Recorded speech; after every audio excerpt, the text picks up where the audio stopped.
The Galactic Council's trial of worthiness had stood for 10,000 cycles, an unbroken testament to the superiority of evolved species. Sloane stood in the preparation chamber, her hands trembling not from fear but from anticipation.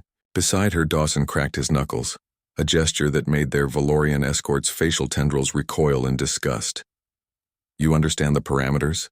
the escort hissed, its translator rendering the words in flat, emotionless tones. "Survival for 72 standard hours. No tools, no technology. The planet's ecosystem will provide everything you need, if your species is truly worthy of council membership." Sloane exchanged a glance with Dawson.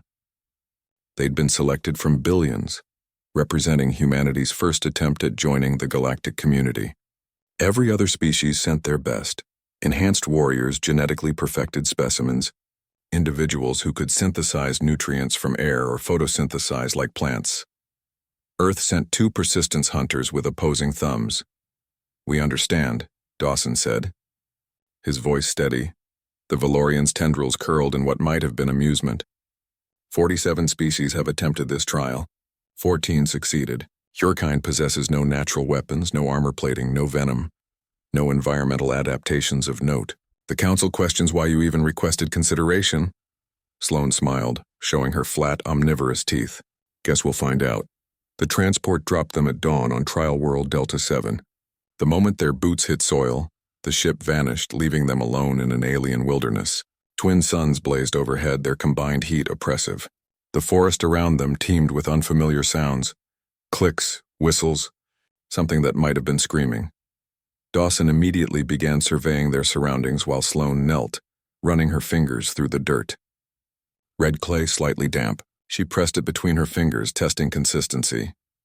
"Water source northeast," Dawson reported, having climbed a nearby tree with practiced ease. "Maybe 2 kilometers. And I saw something moving in the southern quadrant, big. Predator? Probably." He dropped down beside her. "What are you thinking?" Sloane held up a stone she'd been examining, sedimentary rock, one edge naturally sharp. "Thinking we need to not die. And for that we need tools." "The trial forbids—" "Tools are forbidden," she interrupted, striking the stone against another. A flake chipped off, revealing a keener edge. "They didn't say anything about making them." Dawson's grin was feral. "That's the most human thing I've heard all day." By nightfall, they'd established a basic camp near the water source. Sloane had fashioned a crude hand axe by hafting her sharpened stone to a sturdy branch, using strips of bark twisted into cordage. The process had taken hours, her fingers raw from the work. But when she tested the edge against a sapling, it bit deep and clean. Dawson had been equally productive. Using flexible vines and his knowledge of knotwork, he'd created 20 meters of serviceable rope.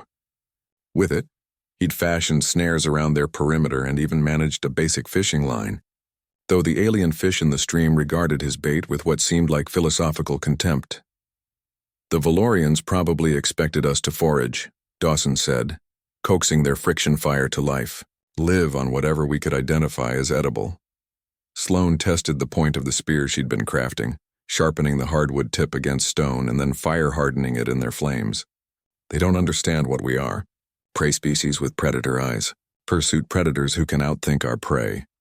And turn anything into a weapon," Dawson added, admiring his own spear. The first night, they heard the screaming again, closer. Day. 2 brought the hunters. They emerged from the forest like living nightmares. 6-limbed creatures with obsidian, carapaces and mandibles that dripped with luminescent venom. The Council's observers would later note that these apex predators had killed or driven away every trial candidate who'd encountered them. The creatures hadn't accounted for. Humans Sloane and Dawson didn't run. Running triggered chase responses. They'd learned that studying predators on Earth. Instead, they stood their ground, spears ready, positioned near one of Dawson's rope traps. The lead hunter charged.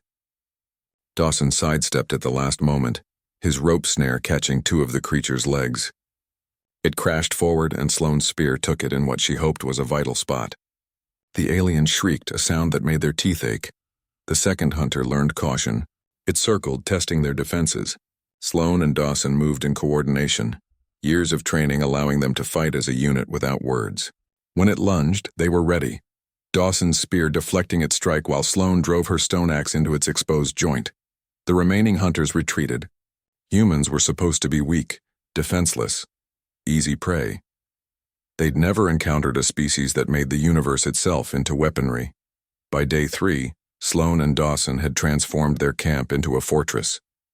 Sharpened stakes surrounded their position. Stone tools of increasing sophistication hung from their belts.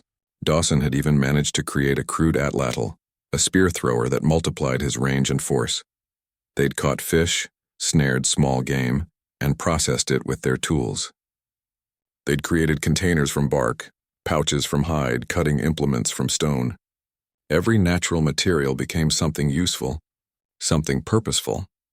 When the extraction ship arrived at the 72-hour mark, the Valorian escort emerged to find 2 humans lounging comfortably, cooking alien meat over a controlled fire, surrounded by an arsenal that would have made their Neolithic ancestors proud.